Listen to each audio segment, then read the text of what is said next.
Bagaimana setelah Nabi SAW selama sebelum penunjukan sebagai Nabi, beliau selalu menyendiri untuk ibadah kepada Allah SWT atau dikenal dengan Al-Khalwah. Pas sebulan sebelum penobatan Nabi SAW menjadi Nabi, tepatnya di bulan Ramadan, beliau tinggal di Gua Hira atau Gua Hira selama sebulan penuh. Tepatnya 27 hari, 28 hari lah beliau tinggal di situ, jadi tidak pas sebulan. Tepatnya pada malam ke-27 dari Ramadan, Jibril alaihissalam datang kepada Nabi SAW untuk pertama kalinya. Dan sudah saya jelaskan waktu itu, Gua Hira ini adalah tempat yang sangat tinggi sekali di gunung, dan cuman sebuah celah yang kecil, cuma cukup untuk 1 sampai maksimal 2 orang. Satu sisinya untuk masuk, sisi yang lainnya itu langsung menghadap ke Ka'bah. Dan kita juga sudah sebutkan kenapa Nabi SAW memilih Gua Hira, karena Gua Hira sangat jauh dari jangkauan manusia agar beliau tidak terganggu. Dan yang kedua karena ada sisinya, tinggi sekali gunungnya, ada sisinya langsung melihat ke Ka'bah. Dan beliau pada saat itu dicintai atau dimasukkan dalam hatinya cinta, ingin sekali beribadah kepada Allah, ingin sekali bertafakur melihat langit, bumi, senang melihat Ka'bah, senang menyebut-nyebut namanya Allah. Walaupun waktu itu belum ada ragam ibadah kayak kita sekarang. Setelah kurang lebih 27 malam tinggal di Gua Hira, pada saat itu malam 27 di tengah malam, tepatnya Nabi SAW lagi duduk melihat ke arah Ka'bah. Tiba-tiba saja datang seseorang kepada dia menggunakan baju putih, kemudian langsung mendekati dia, dan ini di atas gunung, di sebuah puncak gunung, dan tidak mungkin manusia datang tiba-tiba di situ. Beliau duduk sendiri dan pas untuk beliau, maka datanglah orang ini. Ternyata Jibril alaihissalam yang datang dalam poster laki-laki yang kemudian membawa sebuah kotak. Sebagaimana sabda Nabi SAW, telah datang kepadaku seseorang yang menggunakan pakaian putih bersih, dan di tangannya terdapat sebuah kotak yang terbungkus dengan sutra, dan di dalamnya terdapat sebuah buku. Lalu orang itu berkata, bacalah wahai Muhammad. Aku berkata, aku tidak bisa membaca karena aku buta huruf. Lalu orang itu memelukku dengan sangat keras sampai seakan-akan ruhku akan keluar. Lalu ia berkata lagi, bacalah wahai Muhammad, untuk yang kedua kalinya. Aku berkata, aku tidak bisa membaca karena buta huruf. Orang itu memelukku untuk yang kedua kali dengan sangat keras, lalu sampai seakan-akan ruhku akan keluar.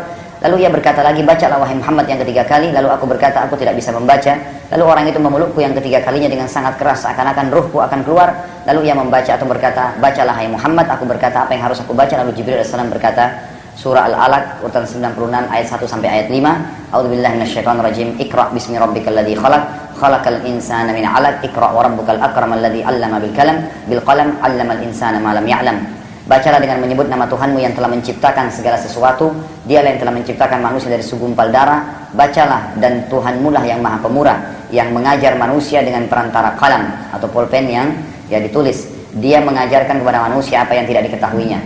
Ada 2 pelajaran besar dari kejadian ini. Yang pertama, jemaah sekalian rahimakumullah, bahwasanya yang sering diadakan acara oleh banyak kaum muslimin, acara nuzul Quran tanggal 17 Ramadan, ini tidak benar. Tidak pernah ada acara namanya nuzul Quran. Kalaupun ada, itu bukan malam 17 tapi malam 27, di mana Nabi SAW pertama kali menerima wahyu. Di Indonesia hampir setiap tahun dirayakan malam nuzul Quran tanggal 17 Ramadan. Pertama, secara histori salah, tidak pernah ada yang disebutkan tanggal 17 Ramadan tapi malam 27. Yang kedua, Nabi SAW sendiri tidak pernah sama sekali merayakan hari turunnya Al-Quran ini. Juga Nabi SAW tidak pernah mendatangi Gua Hira, nggak pernah mendatangi Gua Hira. Setelah kejadian ini tidak pernah lagi datang. Dia ataupun Nabi SAW ataupun para sahabat, baik di zaman Nabi SAW di Mekah atau Nabi setelah hijrah, tidak pernah lagi ke Gua Hira. Jadi tidak perlu jemaah haji kita repot-repot untuk ke Gua Hira, manjat-manjat di gunung sampai ada yang jatuh meninggal dunia. Ini semua karena kejahilan terhadap hukum Allah Subhanahu wa taala. Ini poin pertama, pelajaran pertama. Pelajaran yang kedua, jemaah sekalian, dari firman Allah Subhanahu wa taala, Iqra bismi rabbikal ladzi khalaq, kata para ulama, berarti dalam Islam tidak ada namanya membaca di dalam hati. Perhatikan ya, tidak ada zikir, doa dalam hati.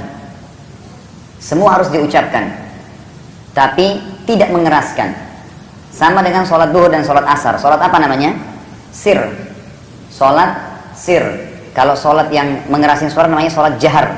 Itu subuh, maghrib, isya, sholat jahar namanya. Kalau sholat yang tidak ngerasin suara, itu namanya duhur dan asar atau sholat sir. Sir ini bukan berarti menghilangkan suara, tapi mengecilkan suara, sehingga hanya kita sendiri yang dengar. Makanya banyak orang salah paham dengan poin ini, sehingga mereka kalau baca Quran itu dalam hati, nggak ada suaranya sama sekali keluar.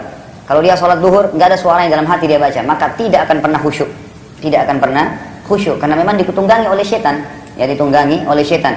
Makanya kata Nabi SAW atau dalam Al-Quran ini, Iqra itu disuruh baca, bacalah. Nabi SAW tidak bisa membaca, tapi disuruh baca, suruh kerasin suara, dan cukup banyak sekali contoh bagaimana Nabi SAW membaca Al-Quran dan didengar oleh para sahabat. Bagaimana para sahabat ngaji dan didengar oleh para sahabat yang lain dan juga Nabi SAW. Dan ini pelajaran yang sangat besar jemaah sekalian. Sekali lagi, jangan pernah berzikir dalam hati, jangan pernah berdoa dalam hati. Doa, ucapin walaupun cuma kita yang dengar, gitu kan. Melihat kejadian tersebut, ya, Nabi SAW makin ketakutan dan bergegas balik ke Mekah sambil berlari dari Gua Hira. Pada saat yang bersamaan, Khadijah yang sedang di rumahnya tiba-tiba merasa khawatir lalu menyuruh pembantunya untuk melihat keadaan Nabi SAW di Gua Hira. Tetapi saat tiba di Gua Hira, ia tidak mendapati Nabi SAW karena pembantunya Khadijah naik, Nabi SAW sudah turun dan gunung sangat tinggi, tidak berpapasan. Dalam keadaan takut, Nabi SAW berlari dengan cepat menuju ke Mekah. Sebelum tiba di Mekah, beliau SAW mendengar suara dari langit. Waktu itu mulai sudah agak terang sedikit langit, ya, sudah menjelang subuh. Suara itu mengatakan, wahai Muhammad. Beliau SAW bersabda, lalu aku mengangkat kepalaku ke arah langit. Ternyata Jibril alaihissalam telah datang dengan poster aslinya. Ia memiliki 600 ekor sayap, yang dimanapun ku alihkan pandanganku, ke kanan, ke timur, ke barat, ke timur, ke utara, ke selatan, dimanapun aku arahkan di atas langit, di sana tubuh Jibril kutemukan, ya, memenuhi antara timur dan barat. Jibril alaihissalam berkata, wahai Muhammad, engkau adalah utusan Allah dan aku Jibril. Wahai Muhammad, engkau adalah utusan Allah dan aku Jibril. Wahai Muhammad, engkau adalah utusan Allah dan aku Jibril. 3 kali. Setelah itu Jibril alaihissalam menghilang. Nabi SAW telah melihat Jibril alaihissalam dengan poster aslinya sebagai malaikat selama 2 kali semasa hidup beliau. Sekali pada saat pertama menerima Iqra bismi rabbikal ladzi khalaq. Setelah itu Nabi SAW tidak pernah lagi lihat Jibril kecuali dalam poster manusia atau cuma mendengarkan suaranya. Tapi poster asli malaikat yang sangat besar itu cuma 2 kali dilihat. Sekali pada saat tadi pulang dari Gua Hira, sekali lagi pada saat beliau sedang naik ke atas langit untuk menerima perintah sholat di Sidratil Muntaha.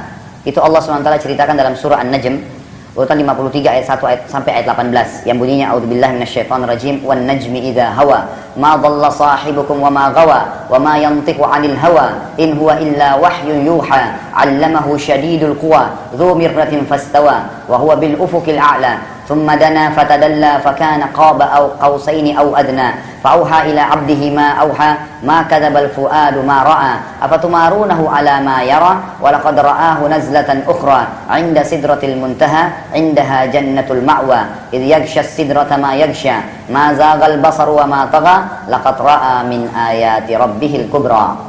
Demi bintang ketika terbenam, ya, maksudnya Allah SWT memastikan kalau sumpah begini, Allah mengatakan bintang itu pasti aku yang ciptakan. Kawanmu Muhammad atau kawan kalian Muhammad tidak pernah sesat dan tidak pula keliru. Gak usah ragu, memang dia utusan saya, dengarkan dan ikuti dia, kata Allah SWT. Dan tidaklah yang diucapkan itu, maksudnya Al-Quran, menurut hawa nafsunya. Memang dia menerima wahyu. Ucapan itu tidak lain hanyalah wahyu yang diwahyukan kepadanya, yang diajarkan oleh Jibril yang sangat kuat, yang mempunyai akal yang cerdas. Dan Jibril itu menampakkan diri dengan rupa yang aslinya, sedang dia berada di ufuk yang tinggi. Kemudian dia mendekat, lalu mendekat lagi. Maka jadilah dia dekat dengan Muhammad dengan ukuran cuma 2 ujung busur panah atau lebih dekat lagi. Lalu dia menyampaikan kepada hambanya Allah Muhammad yang telah Allah wahyukan. Hatinya tidak mendustakan apa yang dilihatnya. Jadi apa yang dilihat oleh Nabi SAW, Jibril datang mendekat, itu benar, ya.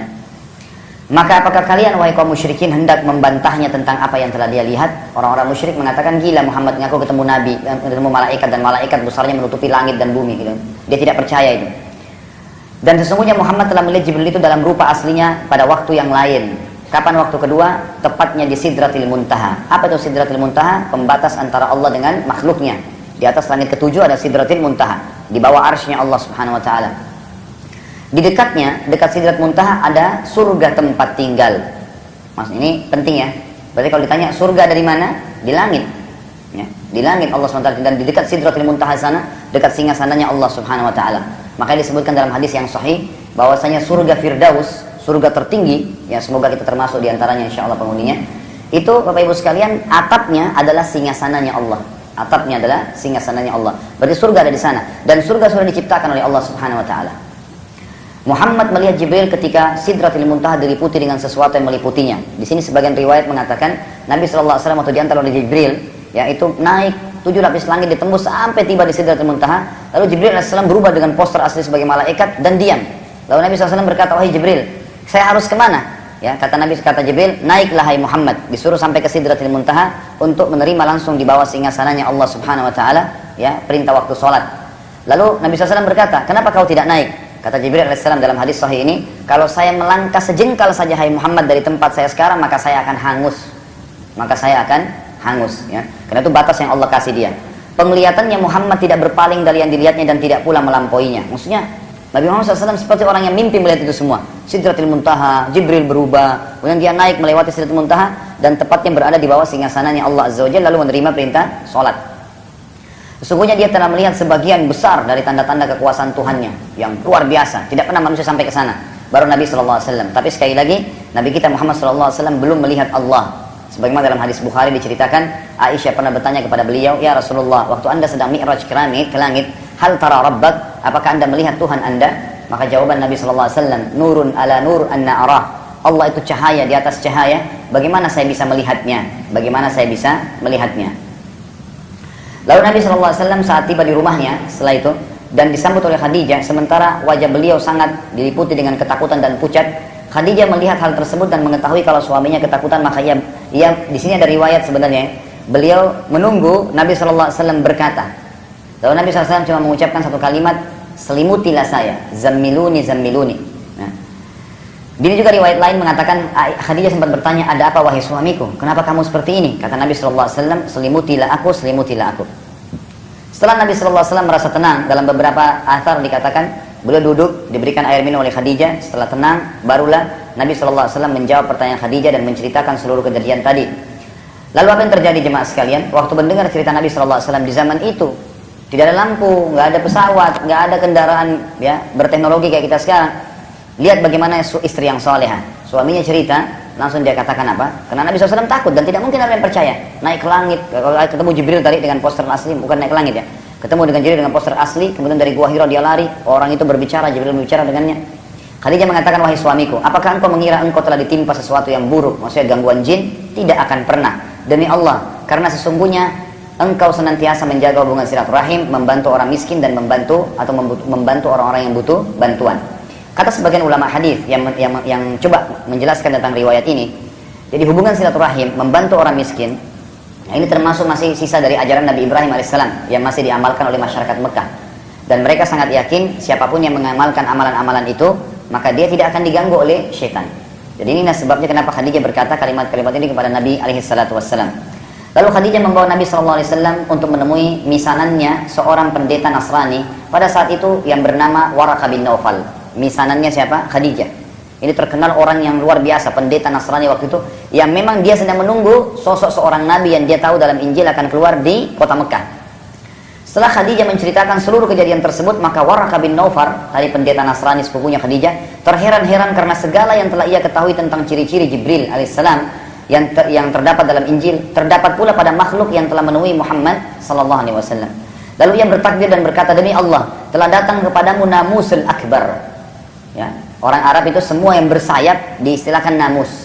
Karena Jibril AS besar, maka dikatakan Namusul Akbar. Juga dalam Injil dan Taurat digunakan kalimat ini, Namusul Akbar. Ini julukan dan nama lainnya Jibril AS.